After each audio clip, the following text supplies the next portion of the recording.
এখানে যারা আছি প্রত্যেকে কোনো না কোনো একটা পরিবার থেকে এসেছি।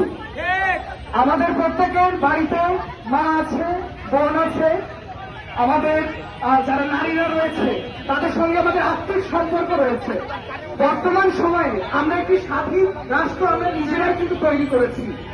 তো তারপরেও এখন যে অরাজকতা বিরাজ করছে আমাদের দেশে দেখা যাচ্ছে যে 2 থেকে 4 বছরের মেয়েদেরকেও ধর্ষণ করা হচ্ছে, নির্দিষ্ট এবং জঘন্যতম একটি অপরাধ।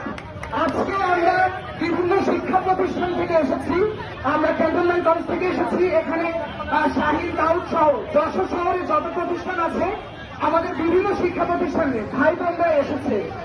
আমার নিজের কোনো বোন নেই, তারপরে আমরা এসেছি যাতে আমাদের সমাজে যারা মা বোনেরা রয়েছে তারা প্রত্যেকে নিরাপদ থাকতে পারে। তাদের নিরাপত্তা নিশ্চিত করার দায়িত্ব আমাদের সকলের ওপর বর্তায়, কারণ বাড়িতে কিন্তু আমাদের একজন মা রয়েছে।